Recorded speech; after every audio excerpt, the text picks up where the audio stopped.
Ako sa to hovorí? Nikdy sa nezdávaj. To bude ono. Mám špinavú kameru. Sekundu.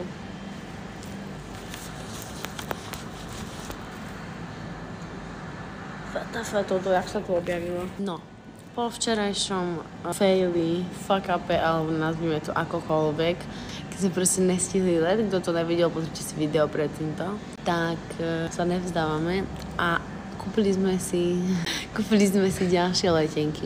Proste si povedala, že ja sa na to Tenerife dostanem, aj keby teraz cez diaľnicu slony prechádzali.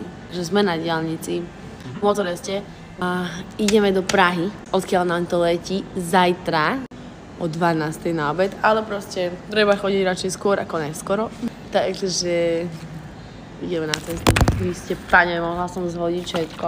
Je 0:45. Hlásim zatiaľ úspešný príchod na hotel, takže už sa nachádzame v Prahe. No a ja neviem, že či som už prekliatá, alebo čo sakra, ale zase si sedím na záchode úplne fajnovo na hotel v Prahe a hádajte, že zase pozrie sa za seba a kúknite sa na to.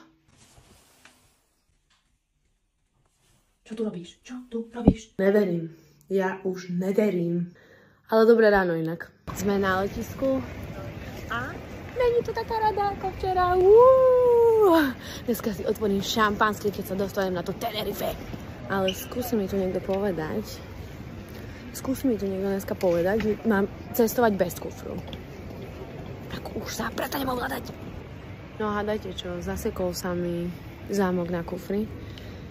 S tým, že je ten kufor odomknutý a nedá sa dať ani dole ten zámok, ani zamknúť kufor, takže keď ma náhodou zavrú za prenášanie nejakých nevhodných látok, tak tu je dôkaz, že to som nebola ja a že som absolútne nevinná.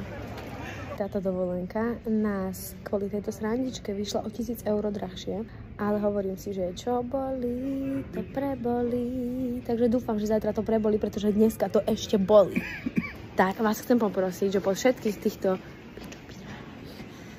sa za nás modlíte, pretože toľko to náhod je, že dúfam, že doletíme úspešne. Love you. Život s klavilistom.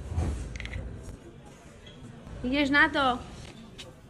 Zahraj im. Ukáž im, jak sa to robí.